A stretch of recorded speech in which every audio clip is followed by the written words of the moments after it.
আমরা ছোটবেলা থেকেই শিখেছি, ভালো ছেলে হও, ভালো মেয়ে হও, কাউকে কষ্ট দিও না, সবাইকে খুশি রাখো। কিন্তু কেউ আমাদের শেখায়নি নিজেকে কিভাবে খুশি রাখতে হয়। যতক্ষণ তুমি নিজের ভেতরে নিজেকে খুঁজে না পাচ্ছ, ততক্ষণ তুমি বাইরে কাউকে খুঁজে পাবে না।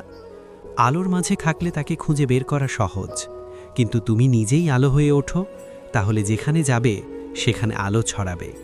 তাই আমরা বড় হতে হতে একটা অভ্যাস গড়ে তুলি, তা হচ্ছে সহজেই কাউকে যে কোনো বিষয়ে না বলতে পারি না, নিজের ইচ্ছাকে গুরুত্ব দিতে পারি না।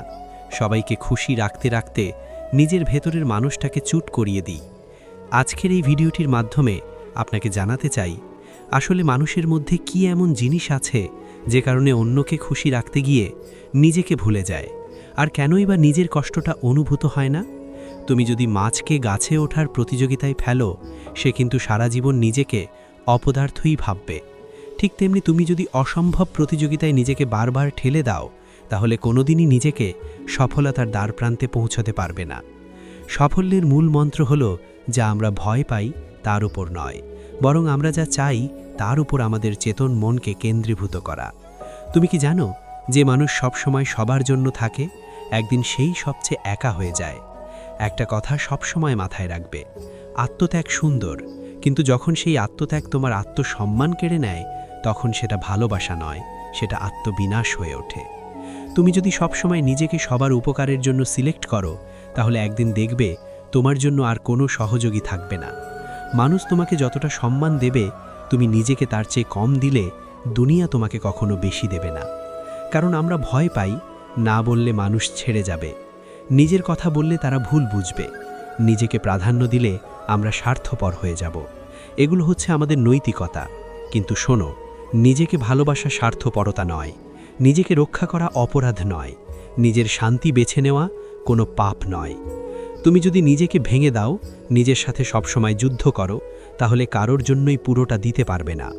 আজ একটা কাজ করো, মানুষ তার ভবিষ্যৎ পরিবর্তন করতে পারে না, কিন্তু অভ্যাস পরিবর্তন করতে পারে। অভ্যাসী মানুষের ভবিষ্যৎ পরিবর্তন করে দেয়। সবাইকে একটু পাশে রাখো, ফোনটা সাইলেন্ট করো, একটা আয়নার সামনে দাঁড়াও আর নিজেকে জিজ্ঞেস করো, আমি আসলে কি চাই?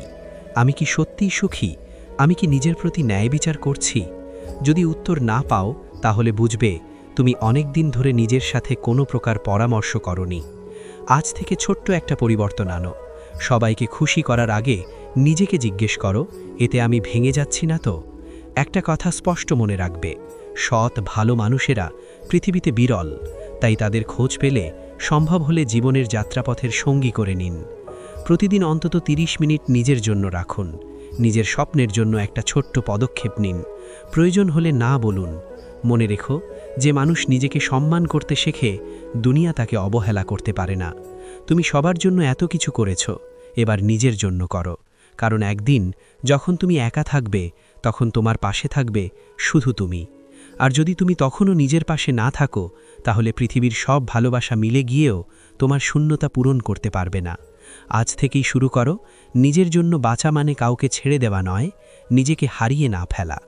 ভিডিওটি ভালো লাগলে শেয়ার করবে বন্ধুদের মাঝে। পরবর্তী ভিডিও দেখার আমন্ত্রণ রইল। চ্যানেলটি সাবস্ক্রাইব করতে ভুলবেন না। প্রিয় দর্শক বন্ধুরা, আজকের মতো এখানেই বিদায় নিচ্ছি। দেখা হচ্ছে পরবর্তী নতুন কোনো বাস্তব সত্য জীবনের অধ্যায়, মনোমুগ্ধকর আলোচনা নিয়ে। ততক্ষণ পর্যন্ত ভালো থাকবেন, সুস্থ থাকবেন। আল্লাহ হাফেজ।